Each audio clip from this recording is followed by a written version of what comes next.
The Tokyo winter of 1988 was unusually cold, but the chill that would soon settle over the district of Adachi had nothing to do with the weather. It was a chill born of a depravity so profound it would rewrite the Japanese understanding of youth, justice, and the capacity for human cruelty. For 44 days, a quiet residential house became the site of a slow-motion nightmare, a place where the screams of a 17-year-old girl were swallowed by the indifference of a neighborhood and the calculated malice of 4 teenage boys.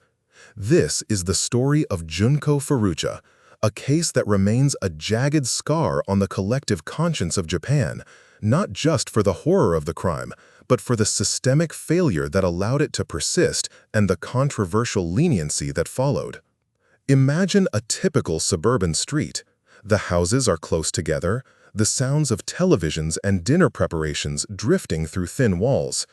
In one of these houses, in an upstairs bedroom, a young woman is fighting for her life. She is not hidden in a remote cabin or a soundproofed basement. She is in the heart of a community. And yet, for over 6 weeks, she is invisible. Her captors are not seasoned criminals or shadowy figures from the underworld. They are boys, barely out of childhood themselves, who have decided that another human being is a toy for their amusement. This staggering proximity to normalcy is the first great horror of the Junko Furuta case.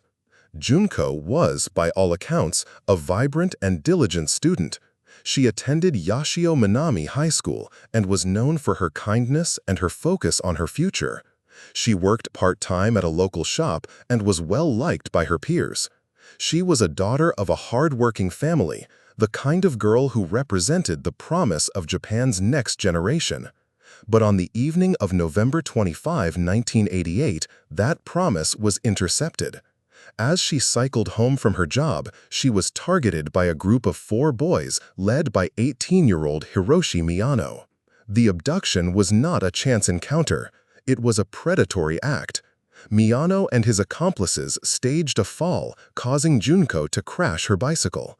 When she fell, they offered to help her, a ruse that quickly turned into a forced kidnapping. They took her to a park, then to a warehouse, and eventually to the house of one of the boys, Joe Ogura. It was here, under the roof of a home where parents were present, that Junko's 44-day ordeal began. To understand how this could happen, we must look at the perpetrators.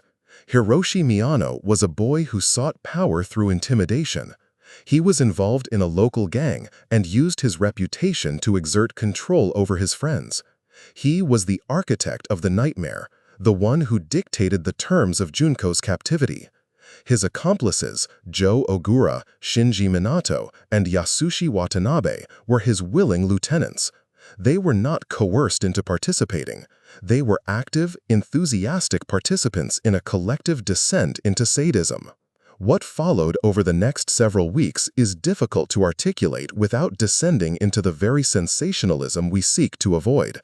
It is enough to say that the boys subjected Junko to a systematic campaign of physical and psychological degradation. They forced her to call her parents and tell them she had run away, a tactic designed to halt any police investigation before it could begin. Her parents, though worried, were initially misled by these calls, a testament to the boys' chilling ability to manipulate the situation. Inside the house, the boundary between reality and a perverse game blurred. The boys invited others to witness and participate in the abuse. At various points, dozens of people are believed to have cycled through that room, seeing a girl in clear distress and choosing to do nothing. This collective silence is perhaps the most haunting aspect of the case. It suggests a terrifying breakdown of social responsibility, where the fear of the gang or a simple desire to belong outweighed the most basic human impulse to help someone in pain. Junko was denied food, water, and sleep. She was beaten with various objects and subjected to tortures that defy the imagination. Yet, through the haze of agony, she maintained a desperate, flickering hope. She begged for her life, she prayed for an end to the nightmare, and at one point she even attempted to escape, only to be recaptured and punished even more severely. Her resilience was a testament to her spirit, but it also served to further incite the cruelty of her captors, who seemed frustrated by her refusal to simply break. The end came in January 1989. After 44 days of unrelenting abuse, Junko's body could no longer sustain the trauma. On January 4th, following a final, particularly brutal assault, she passed away.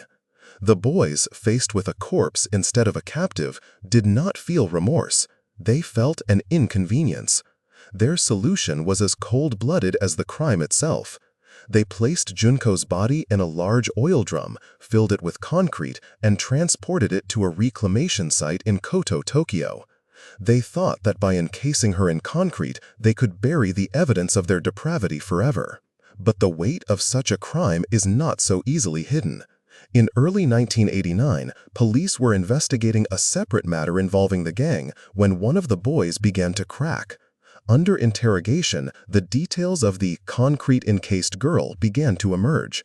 When investigators finally located the drum and broke through the concrete, they found the remains of a girl whose life had been stolen in the most agonizing way possible. The discovery sent shockwaves through Japan. The sheer duration of the crime, the youth of the perpetrators, and the fact that it happened in a suburban home while parents were present challenged the nation's sense of security and moral order. The trial that followed was a flashpoint for Japanese society.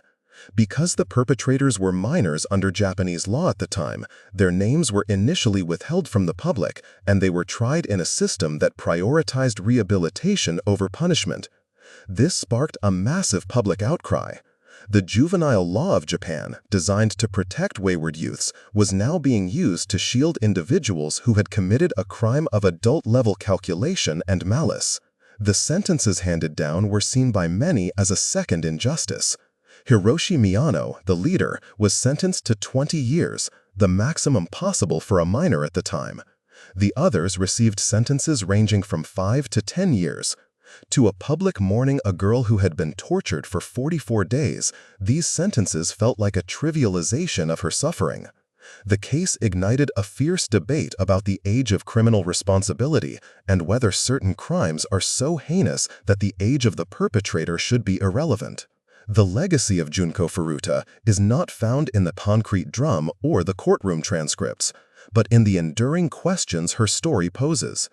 How does a group of young men lose their humanity so completely? How can a community remain deaf to the screams next door? And how does a justice system balance the hope for reform with the necessity of retribution? Junko was a girl who did everything right. She studied hard, she worked, she loved her family. Her life was not ended by a single moment of violence, but by a prolonged, deliberate eclipse of empathy. Her story serves as a grim reminder that evil does not always wear a monstrous mask. Sometimes it wears the face of the boy next door, hiding in plain sight within the structures of a civil society. It is a testament to the fragility of our social contracts and a call to never look away from the suffering of others, no matter how quiet their cries may seem.